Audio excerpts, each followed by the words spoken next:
Muy buenas tardes a todos. Mi nombre es Fabricio Casado, soy periodista de la agencia CMA. En esta ocasión nos encontramos con Emiliano Anselmi, economista jefe de Portfolio. Bienvenido, Emiliano. ¿Qué tal, Fabricio? ¿Cómo estás? Bueno, vamos a estar repasando algunas de las políticas del gobierno que ingresó hace un mes y pocos días. Vamos a estar hablando sobre el acuerdo con el Fondo Monetario, la ley Ómnibus, entre otros temas. Así que bueno, Emiliano, para comenzar, como decía recién, a poco más de un mes de la asunción de Javier Milei, y con un decreto de necesidad y urgencia bastante amplio, que abarca muchísimos temas, entró en vigencia el pasado 29 de diciembre, si bien aún no fue convalidado por el Congreso. ¿Cómo ves vos hasta el momento las medidas que tomó el gobierno? Sí, creo que el decreto, tanto el decreto como la ley Omnibus, van por un carril separado de la macroeconomía. Está más enfocado en la microeconomía y en toda la desregulación de sectores. Digamos que por supuesto que es muy alentador el enfoque, ¿no? De ir a una economía mucho menos regulada, mucho menos trabada, de mayor simpleza, pero que eso no suplanta a la macroeconomía, ¿no? Estas cosas van por carriles separados, ni mucho menos va a hacer que estabilice la macro, ¿no? Así que dicho esto, Milei heredó una macroeconomía muy desbalanceada, con un déficit fiscal muy elevado, que se perfilaba que va a ser de 3 puntos del PBI, pero por la serie de revisiones que hizo Massa sobre el impuesto a las ganancias y otros impuestos que se cobró por anticipado en el 2023, el déficit de punta es de 3,5 del PBI, y una política monetaria que es consecuencia de la dominancia fiscal totalmente desbordada, un régimen inflacionario que Argentina no tuvo por más de 30 años, la inflación del 2023 cerró arriba del 200%, tuvimos un diciembre de casi 26%, que es producto en buena medida de todos los precios congelados y pisados que había dejado la gestión de Alberto Fernández y Sergio Massa, y Javier Milei en su primer mes de gobierno lo único que hace es liberar algunos de esos precios. Ahora vamos a meternos con cuál fue la política monetaria de Javier Milei, a ver si podría haber hecho algo distinto para que la inflación no sea tan alta en diciembre. Yo creo que no podría haber hecho mucho, pero sí puede hacer de ahora en adelante. Pero bueno, llega Javier Milei con esta herencia muy compleja. Lo primero que ataca, a mi entender correctamente, es el déficit fiscal. Sale a proponer un ajuste del déficit muy agresivo, sale a decir que vamos a pasar de 3 puntos del producto de déficit en 2023 a 2 puntos de superávit primario. Eso te lleva a un equilibrio financiero porque se estima que la carga de intereses sea de 2 puntos, entonces vos tenés 2 de superávit, menos 2 de intereses, te quedas en 0 de déficit fiscal total o de equilibrio financiero. Y después, ¿cómo va a lograr ese déficit? Bueno, lo hacen un 60% con un recorte del gasto y 40% con una suba de los ingresos, dentro de los cuales se destacan los ingresos vinculados con el comercio exterior, suba de retenciones o retenciones generalizadas para todos los sectores e impuesto país para todas las importaciones unificado en 17,5. Por supuesto que el ajuste fiscal que está buscando es muy desafiante, digamos, es un ajuste fiscal que Argentina no hizo prácticamente nunca en su historia y que cuando ves ejemplos a lo largo de la historia en el mundo, no muchos países han logrado una reversión fiscal tan fuerte como esta de 5 puntos que está buscando el gobierno. Que hay que decir que se le nota muy convencido al gobierno en este sentido, y la semana pasada cuando tuvimos la especie de relanzamiento del acuerdo con el Fondo Monetario, porque ni se cayó el acuerdo, digamos, si Argentina no cumplió las metas, pero digamos, no vamos a un nuevo acuerdo, sigue vigente el Extended Fund Facility firmado por Martín Guzmán en marzo del 2022. El fondo convalida las metas de Milei, apoya a Milei en los 2 puntos de superávit. Hay que decir que el fondo se podría haber puesto un poco menos exigente y podría haber dicho, bueno, yo te exijo 0 de equilibrio primario o más 1, y vos si querés sobrecumplir e ir al más 2 es un tema tuyo, pero no, el fondo se alinea a Milei y dice, bueno, vos vas al 2, nosotros te ponemos también esa meta del 2% del PBI. Se lo ve muy alineado a Milei con el fondo, ¿no? Esto del lado desde el punto de vista fiscal, desde el punto de vista de sinceramiento de precios, está haciendo hay que decir, un más rápido tal vez del que se creía descongelamiento de precios. El más icónico de todos esos precios es el dólar oficial, que lo tenía Massa en 360 pesos, congelado, digamos, era un dólar totalmente artificial, al que no entraba ni un dólar de importaciones, las importaciones estaban virtualmente paradas o bloqueadas en la Argentina, nadie podía importar a 360. Caputo libera el tipo de cambio por encima de lo que espera el mercado estaba parado en que lo lleve a 650, 700, bueno, sorprende y lo lleva a 800 pesos, pero deja el control de cambio, ¿no? Deja el cepo cambiario, seguimos en ese contexto. Y las importaciones hay que decir que todavía no se ha restablecido el flujo, digamos, es muy menor, hoy en día solo entran las importaciones de energía, las importaciones de productos alimenticios y de farmacia, que son más o menos unos 5.000 millones de dólares en base anual, recién van a empezar a entrar esta semana, y el esquema de 25, 25, 25, 25, que es, digamos, 4 cuartos de 25%, que va a estar en 30 días, 60, 90 y 120 días, si bien de jure podría haber empezado a entrar esta semana, en base a nuestra información, nuestros contactos nos dicen que esto recién va a entrar a partir del 26 de enero. Por lo tanto, tenemos un mercado de cambios en el que el Banco Central está solo, digamos, tiene toda la oferta de los exportadores, y del lado de la demanda de los importadores es muy menor, solo tenés energía y, como te digo, recién esta semana accediendo productos de alimenticios y de farmacia, ¿no? Productos farmacéuticos. Nuestras estimaciones, recién cuando entre el 25% del resto de los bienes, que no incluye autos, más o menos un 35% de la demanda típica va a empezar a entrar al mercado de cambios. Por lo tanto, hoy está con un mercado de cambios prácticamente con la demanda bloqueada, al igual que era con Massa, y es por eso que el Banco Central está comprando tantas reservas, ¿no? Está comprando, se operan 250 millones de dólares en el spot y el Banco Central compra 200 millones promedio diario. Esto le permite acumular reservas, pero lo que hay que decir, me faltó tocar un tema, que es en cuanto a si esto es un plan de estabilización o no. Caputo dice, esto fue shock fiscal, sí, todavía no vimos el delivery, pero es shock fiscal. Shock cambiario, sí, fue un salto discreto de tipo de cambio muy fuerte, del 118%, pero no habla de shock monetario, porque no hay un shock monetario. Shock monetario equivaldría a una política monetaria fuertemente contractiva, y Caputo fue en el sentido, Caputo y Bausili, ¿no? El equipo económico fue en el sentido inverso, en vez de subir las tasas, bajaron la tasa de interés de referencia, la tasa de política monetaria pasó de ser la del ELIC a 28 días, que era tasa efectiva de 255% anual, a eliminar la LELIC y que pase a ser la de pases, que es de 171% efectiva anual, ¿no? Eso es una fuerte baja de tasas en un contexto en el que la inflación está disparándose a niveles del 25%. Por supuesto, eso no te ancla, no te estabiliza nada. Eso, de hecho, lo que te hace es más, te desestabiliza, te alienta un aumento de la velocidad de circulación del dinero, es decir, que te hace que la demanda de pesos siga cayendo, no estás haciendo nada para que la demanda de pesos siga cayendo. Probablemente la idea del gobierno con el fin de seguir licuando gastos, ¿no? Licuar todo, licuar agregados monetarios, licuar gastos fiscales, y también va a estar licuando los ingresos y los ahorros de las personas. ¿Cuál es el riesgo? Por supuesto que en esta medida que vos intentás licuar los agregados monetarios, estás buscando que acelere la velocidad de circulación. Y si vos buscás que acelere la velocidad de circulación, vas a tener como resultado este ensanchamiento de la brecha cambiaria, que es lo que estamos viendo ahora. Nadie se quiere quedar en pesos con una tasa de interés del 7-8% y una inflación de 25%, ¿no? Tasa de interés real muy negativa, en términos de base anual de 75-80% negativo de tasa efectiva anual. Eso equivale a que si estas condiciones se mantuvieran a lo largo de un año, se te destruiría entre un 75% y 80% del capital.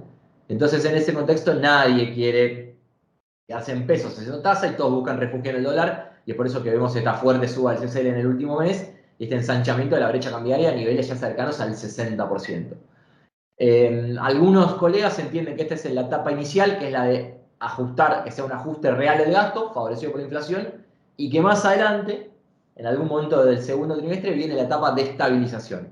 Por ahora tenemos fuerte shock fiscal, pero de estabilización poco y nada. Vos recién me hablabas de la macro, me decías algunos indicadores económicos que espera el gobierno, y te quería preguntar sobre la renovación del acuerdo con el Fondo Monetario Internacional, con unas metas bastante distintas a las que había negociado con la gestión anterior. Entonces te quería preguntar en torno a este superávit primario del 2% y la acumulación de 10.000 millones de dólares en reservas. Sí. ¿Ustedes ven este acuerdo beneficioso? ¿Creen que es posible cumplir en los plazos que pone el organismo? A ver, si me decís que a fines del 2024 Argentina va a tener un superávit fiscal de 2 puntos del producto, es súper beneficioso, súper beneficioso. El gran problema o la gran cuestión es que esto sea política y socialmente viable, ¿no? Hacer un ajuste de 5 puntos del producto. Cuando vos haces el ajuste, no lo haces de manera estructural y lo haces basado en inflación, hacer una licuación inflacionaria, eso tiene más chances de ser reversible, ¿no? De ser revertido en el corto plazo, porque, digamos, los sectores damnificados no toleran, justo cuando hablamos de lo tolerable social y políticamente, no toleran de brazos cruzados una licuación tan adrede, ¿no? Así que sería mejor que el gasto sea llevado, digamos, más estructuralmente, un recorte nominal del gasto y no un congelamiento del gasto y erosión real, aprovechando la alta inflación. Pero bueno, si política, a ver, el debate del mercado, el dilema del mercado, ¿por qué los bonos no valen más? Si Argentina está hablando que va a haber un superávit fiscal de 2 puntos del producto y en ese contexto vas a tener superávit, cualquier país que tiene superávit, sus bonos tendrían que subir mucho la probabilidad de pago y los bonos tendrían que subir muy fuerte y Argentina salir de esta posición de casi reestructuración en 2025 cantada. Bueno, ¿eso por qué no ocurre? Porque el mercado desconfía de que políticamente y socialmente sea viable un ajuste, como te digo, que es inédito, de 5 puntos del producto, ¿no? En este contexto de deterioro de los ingresos reales, que ya venimos de 20-25% caída del ingreso real desde el 2018. En estos meses le vamos a sumar muchísima caída del salario, puede ser en el primer trimestre del 30%, así que se va a sumar un 30%, se va a adicionar sobre un 25% que ya traemos de los últimos 5 o 6 años. Así que está por verse, la política y lo social es la clave, ver si la gente aguanta, por eso los bonos no valen más. Y en cuanto a la acumulación de reservas de 10.000 millones, luce un poco optimista, ¿no? Porque el Banco Central, digamos, el fondo habla de que se tiene la perspectiva de que Argentina en algún momento del corto plazo elimine los controles de capitales, pero todos sabemos que cuando tenemos restricciones cambiarias y control de cambios, los bancos centrales no acumulan reservas, sino que tienden más a perderlas que a ganarlas. Es cierto que se puso un tipo de cambio en términos reales muy alto, pero ese tipo de cambio real ya se está empezando a afectar, ya se está empezando a apreciar el peso en el mercado oficial, porque la inflación viaja al 20-25% y el tipo de cambio se mueve al 2%. O sea, ese tipo de cambio real, que era alto, en breve va a ser bajo o va a ser mediano en términos históricos, y la brecha cambiaria también se te va a agrandar porque el CCL no tiene por qué ir con, digamos, si el CCL ya yendo con la inflación, ni siquiera depreciándose en términos reales, va a ensanchar mucho la brecha con el 2% del clearing peg. Entonces, si me decís que la brecha tiende a crecer y el tipo de cambio real a apreciarse, cuesta creer que Argentina logre comprar 10.000 millones de dólares de reservas. El tema de las reservas lo es un tanto optimista. Por supuesto que si mirás bien de corto plazo, en el primer mes compró 3.000 millones, pero volvemos a lo mismo. No es una imagen sostenible de lo que va a ser el MUL de acá en adelante. Hay que recordar que virtualmente el 80-90% de la demanda estuvo ausente en este último mes. El Banco Central compró porque estaba solo en el mercado de cambios. Hay que esperar cuando empiece a entrar la demanda a ver cuándo compran. Volvieron algo un poco hacia atrás. Entonces, la aprobación quizás de las políticas económicas y fiscales del gobierno en el Congreso podría ser beneficiosa de alguna manera también para este cumplimiento. Sí, a ver, lo que está diciendo, lo dijo el mismo presidente Milei, dijo, si a mí no me aprueban el DNU, o la ley Omnibus, no recuerdo cuál fue de los dos que dijo, si no me lo aprueban, voy a ser mucho más fuerte con el ajuste fiscal es inexorable y creo que él especificó, dijo, voy a ser mucho más fuerte con el ajuste de tarifas que tengo pensado, es decir, entonces Milei dice, si no vamos por el lado de la ley Omnibus, digamos, vamos por el lado de un mayor ajuste fiscal. Yo creo que sí, es positivo, pero te recuerdo que el grueso en lo que fue inteligente Milei es que más o menos 2/3 del ajuste fiscal que tiene planeado no pasa por el Congreso. O sea, no depende por el Congreso. La mayor debilidad de Milei era dejar gran parte del ajuste fiscal en manos del Congreso.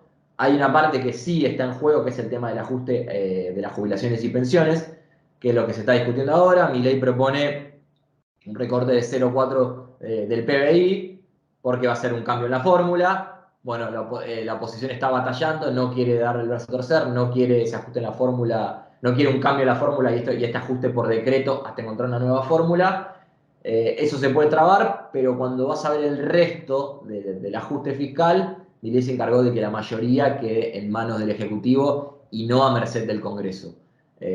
Así que no, digamos, el tema de la DNU, más allá del tema de los jubilados, es más micro que en términos que me impacto macro que el que tiene. Recién hablábamos de brecha cambiaria. eh, Vos decías, se esperaba 600, 700, un sinceramiento cambiario. Sin embargo, el gobierno sorprendió, lo llevó a 800. Eh, esa, la brecha se achicó a uno de los niveles más bajos en mucho tiempo. Sí. Y bueno, hoy, como bien decías, está creciendo, e incluso algunas consultoras estiman que podría llegar a darse una nueva corrección. ¿Ustedes también ven que sea así y de cuánto podría ser? Y la verdad que cada vez se vuelve más probable una nueva corrección cambiaria porque al gobierno se lo ve muy enfocado en sostener el crawling peg de 2% mensual y con este ritmo, esta nominalidad que hablamos de 20-25% mensual, el CCL tranquilamente puede ir a ese ritmo, que es acompañar la inflación, o incluso apreciándose en términos reales, yendo un poquito por debajo de eso, es decir, si la inflación es 25, el CCL subir 15-20, si es 20, subir 10-15, aún con ajustes por debajo de la inflación, la brecha cambiaria se sigue agrandando, ¿no? Digamos, lo que luce poco sostenible en el tiempo es un crawling al 2 y una nominalidad al 20 de la inflación, que el CCL puede acompañar. Si la brecha cambiaria se te pone muy grande, es muy complicado que vos la brecha la cierres como querría el gobierno. ¿Cuál sería la única manera de cerrar la brecha sin saldo de crédito? Sería que cierre de arriba para abajo, ¿no? Que cierre con un crawling de 2 y con un CCL comprimido en términos nominales. La verdad que eso luce poco factible, es lo que estamos viendo ahora. La brecha pasó de 10%, tocó un mínimo 10-15% hace 2 o 3 semanas, ya estamos en 55-60. Luce improbable que el CCL caiga tarde en términos nominales y hay que decir que el gobierno no está haciendo mucho para eso. El gobierno dejando la tasa de interés muy negativa en términos reales, lo que te comentaba antes, en 8% nominal contra un 25% de inflación, lo único que hace es que el CCL se siga escapando y que la brecha cambiaria se te siga agrandando. Así que el mercado de a poco va metiendo esta probabilidad de que venga una nueva corrección cambiaria. Cuando vos ves la evolución de los títulos dólar link ajustables por dólar oficial, tanto los dólar link como los duales que ajustan por tipo de cambio oficial o por suba del índice de precios, por el mayor de los dos, o cuando ves la curva de futuros, todo te está mostrando una mayor demanda de cobertura cambiaria, ¿no? Los agentes empiezan a percibir que el tipo de cambio oficial inexorablemente, te diría a esta altura, va a tener una corrección, va a tener un salto discreto. En mi opinión, lo mejor que le podría pasar al gobierno es que ese salto discreto sea el último y que sea el salto para unificar. No sería auspicioso que sea un salto discreto para seguir en el contexto de la brecha del cepo cambiario y repetir la historia de diciembre-enero de salto de tipo de cambio, achicamiento de la brecha, para luego apreciar con un crawling peg y que se vuelva a agrandar la brecha, ¿no? Debería ser lo óptimo, que sea un salto más para unificar. Pero el mercado, digamos, hay una tensión acá, el mercado, de que estamos yendo de a poco a ese escenario salto discreto y el gobierno sigue muy firme, no le queda otra en su discurso, decir seguimos firmes con el crawling al 2%. Bueno, y hace algunas semanas el Banco Central lanzó el bono BOPREAL, que es para que los importadores regularicen sus deudas. Eh, como se pudo ver, las primeras licitaciones no llamaron demasiado la atención. La tercera se vio un salto importante, pero bueno, aún se cree que no convence demasiado la herramienta. ¿Por qué creen que esto es así? Mira, creo que en la primera licitación lo que pasaba es que justamente el CCL estaba muy bajo. Lo que importa a la hora del Bopreal, vos se suscribe al tipo de cambio oficial a 800 y moneda de pesos, 820 pesos hoy, y lo que te importa después es la paridad del bono. ¿Cuánto se puede vender ese bono en el mercado secundario? El gobierno le agregó una serie de sweeteners o endulzantes para que ese bono sea atractivo para un tenedor en el mercado secundario. La posibilidad de pagar impuestos, el bono de la serie 1 que sacó que vence en 2027 hace un strip, que esto significa que se parte, digamos, digamos, en partes, valga la redundancia, y que se puede ir rescatando, digamos, se puede ir cobrando anticipadamente ese bono, no en dólares, pero en pesos ajustados por el tipo de cambio oficial. Bueno, le fue metiendo una serie de sweeteners al bono para que tenga un atractivo en el mercado secundario y alguien lo demande, ¿no? Entonces, ¿qué terminó haciendo? Digamos, todas las compañías o las asociaciones de bolsa hacían una evaluación del bono y decían, bueno, queremos que el bono va a salir en una paridad en torno a este nivel. Entonces, después, ¿qué hacías? Hacías el tipo de cambio oficial, dividido la paridad, y eso te da un tipo de cambio implícito. Ese tipo de cambio implícito estuvo siempre en la zona de 1.200 a 1.300 pesos. Cuando el CCL era de 930 pesos, por supuesto que no era para nadie era atractivo ir a suscribir un BOPREAL que implicaba comprar dólares a 1.200 para poder cancelar su deuda con el proveedor del exterior. Una vez que el CCL subió a 1.200, semana pasada, digamos, empieza a volverse atractivo el BOPREAL. Dicen, bueno, hay cierta paridad entre el dólar implícito del BOPREAL y el dólar del CCL, y empezó, por supuesto, a aparecer más demanda del BOPREAL. La semana pasada tuvimos una licitación que fueron casi 1.200 millones de dólares suscriptos. La verdad que vemos ahora cómo viene esta semana con un CCL que está hoy ya llegando a la zona de 1.300 pesos. No debería llamar la atención que mañana tengamos otra licitación exitosa del BOPREAL. Me gustaría hacer una aclaración acá. Dije que el BOPREAL es un dono que es hard dollar del Banco Central, pero al tener este strip, esto que se parte y se puede ir pidiendo los rescates anticipados en pesos ajustables por el tipo de cambio oficial, también copia, digamos, en parte también es un dólar link, ¿no? Lo que hablamos antes de, digamos que es un bono en pesos ajustable por el tipo de cambio oficial. Y si antes decíamos que está habiendo mucha demanda por dólar link, dado que creció la brecha cambiaria, de bono, hacer un bono de dólar link, se espera también que haya algo de demanda por este bono, lo que te pone un piso a la caída de paridad, a la caída de la paridad, es decir que puede seguir subiendo la paridad, entonces se va a suscribir a un tipo de cambio y se puede suscribir a una paridad de 60, 65, 70 dólares, que te va a seguir dando un tipo de cambio, que es el cociente, atractivo en línea con el mercado, que va a permitir que a los importadores vayan y estén deseosos a suscribirlo, ¿no? Bueno, ya llegando al final, te pregunto por una de las principales promesas de campaña de este gobierno, que fue el desarme de las LELIQs. El último jueves se realizó la última licitación.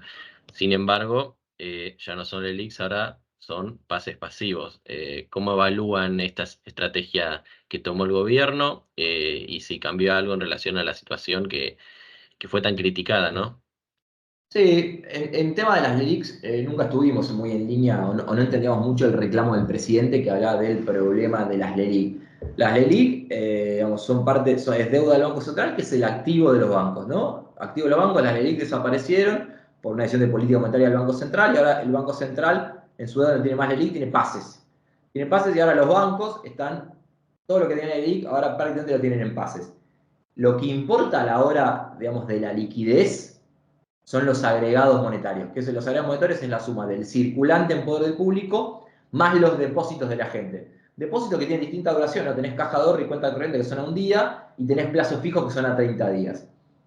Lo que hacían los bancos, digamos, las LELIQ y los pases eran el espejo de los depósitos de la gente, ¿no? Todos los bancos toman depósitos y tienen que colocarla en un lado, y es toda liquidez pasiva que no tienen dónde colocarla, iban y la colocaban en el Banco Central.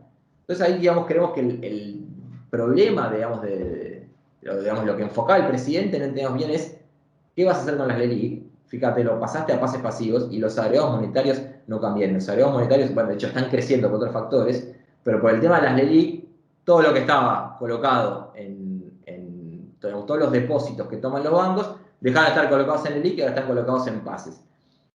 ¿Cómo sentí un poco esto? Tal vez la única manera de entender esto es que el gobierno siga teniendo de fondo la idea de dolarizar. Y como tienen la idea de dolarizar desde la hoja de balance del Banco Central, lo que se puede pensar, digamos lo que pasó ayer en la licitación de ayer, que es el Tesoro consiguiendo fondos extra, y como no tiene déficit, no tiene que conseguir financiamiento para el déficit, sino que toma pesos del mercado, que no sabemos todavía si vino de la liquidez bancaria o del sector privado no financiero, todavía no sabemos eso, y con esos pesos le cancela un título propio, un título de tesoro que tiene el Banco Central en el activo. Entonces, ¿qué termina pasando en la hoja de balance del Banco Central?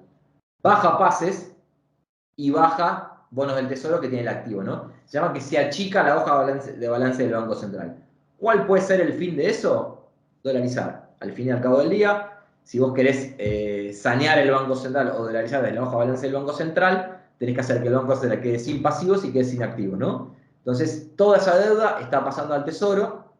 No es otra cosa que un cambio de composición de la deuda. La deuda del sector público consolidado no cambia, es deuda que antes tenía el Banco Central, es deuda que ahora tienen los bancos, digamos, perdón, tiene el Tesoro, ¿no? Deuda que pasa del Banco Central al Tesoro. Sector público consolidado no cambia.